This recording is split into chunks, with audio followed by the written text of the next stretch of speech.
Yeah, it's gonna be a hard fight. Honestly, it's gonna be. I saw his fight against Bilal. He's good, man. He's good.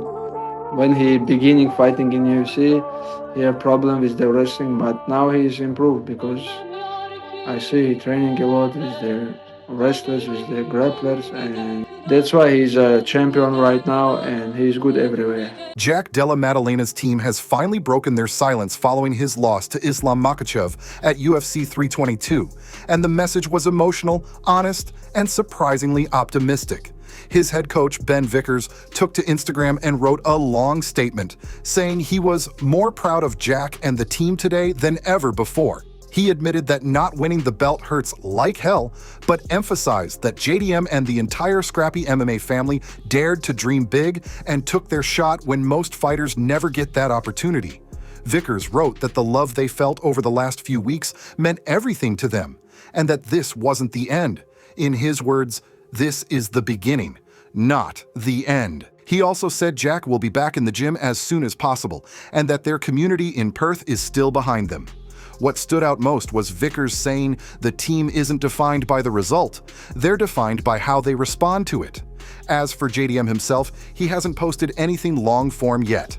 The only thing he's put online is a short, quiet Instagram story.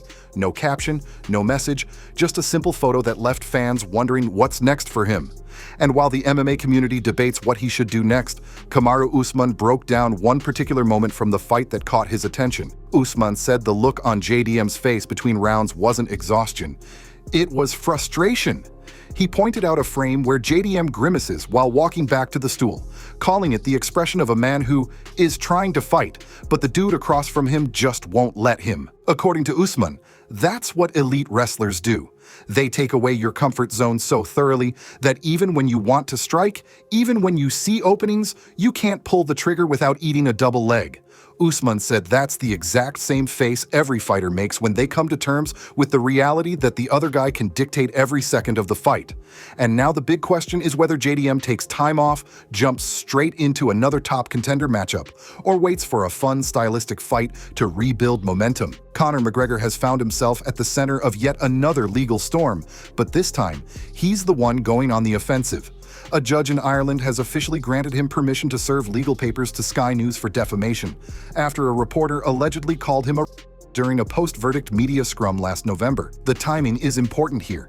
McGregor had just been found liable in a civil case involving allegations from 2018. No criminal charges were ever filed, but a jury still ruled against him, ordering him to pay $26,000 plus legal fees. According to McGregor's lawyers, moments after the verdict, a Sky News reporter approached him and said, "Excuse me, Mr. McGregor, you..." That single sentence is now the center of this entire case. Because in Ireland, you need court, permission to serve a defamation lawsuit against a foreign-based broadcaster, and with the one-year deadline approaching, the judge allowed McGregor to move forward. Paperwork must be completed by Friday, and if it is, Sky News will officially be facing legal action from Conor McGregor. This comes after his appeal in the civil case was already rejected earlier this year. So now, instead of backing off, McGregor is pushing even harder, this time to turn the tables on the news outlet. While that story continues to develop, another fight has just been added to the Jake Paul vs. Anthony Joshua card, and this one feels like it was plucked out of the UFC time machine. Anderson Silva vs. Tyron Woodley, December 19th, 6 rounds, 195 pounds. Silva was originally scheduled to run it back with Chris Weidman on a different card, but after Weidman pulled out with an injury, MVP decided to pivot and pair two former UFC champions who both share one unfortunate thing in common: they each lost to Jake Paul. Woodley went 0-2 against him, with the second fight ending in one of the hardest knockouts of 2021. Silva lost a unanimous decision to Paul the following year and hasn't competed since. Now Silva is 50 years old. Woodley is 43. Both have been inactive, both are legends, and both are stepping into a boxing ring one more time. The press conference already gave fans a taste of the chaos surrounding this entire event. Jake Paul stood next to Anthony Joshua. The size difference looked insane, and MVP immediately started pushing the storyline that this is the craziest crossover card they've ever built. Meanwhile, Justin Gaethje randomly went viral this week after a fan wearing Ray-Ban Meta smart glasses bumped into him and started asking him about his Ferrari, the one Gaethje famously won. Turns out, Gaethje never kept the car. He explained that the prize came with a cash option, and he simply took the money instead, saying, "If I ever want a Ferrari, I can go buy a Ferrari." And honestly, that's the most Justin Gaethje thing ever. Slam a guy in the cage, take your cash, and go about your day. Speaking of fighters analyzing fighters, Dricus Du Plessis gave a surprisingly honest breakdown of the Islam Makhachev versus Jack Della Maddalena fight. And he said something a lot of fans have been quietly thinking. He believes the fight looked almost identical to his own loss to Khamzat Chimaev. On Fight Forecast, DDP said Islam had an answer for every single thing JDM threw, and that these Dagestani and Chechen-style wrestlers keep forcing the rest of the sport to play catch-up. He said JDM had moments, especially in the clinch, but he hesitated too much in open space because he was constantly worried about the takedown. And when you're hesitant, Islam eats you alive. Then there was the heavy front leg, something Islam's coaches targeted immediately. DDP said the moment he saw Islam chopping that leg, he knew the direction. The fight was heading. For him, it wasn't about JDM being bad. It was about Islam being perfect in a fight where every mistake gets punished. But all of that was overshadowed this morning when something much more concerning began circulating on social media. A disturbing post from Nick Diaz's girlfriend has raised serious questions about his safety. According to her message, Nick Diaz is allegedly being held against his will in a foreign country and has been for almost a full year. She claims the situation began after Diaz went to Mexico for rehab, but instead of returning, he's been trapped there, unable to come home. Her exact words were that Diaz is a U.S. citizen.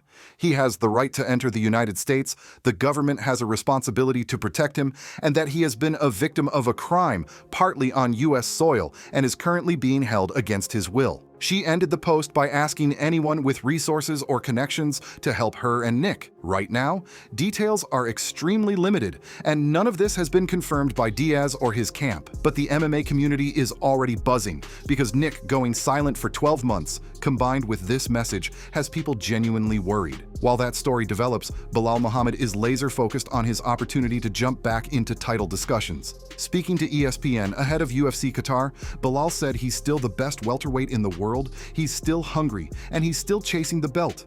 He said the talk keeps shifting away from him, but one win over Ian Garry puts everything back where he wants it. Belal didn't hold back on Garry either. He said the confidence Garry shows is fake, that he talks too much, and that once the cage door closes, he's planning to break his jaw and silence him so Garry can't say a single word after the fight.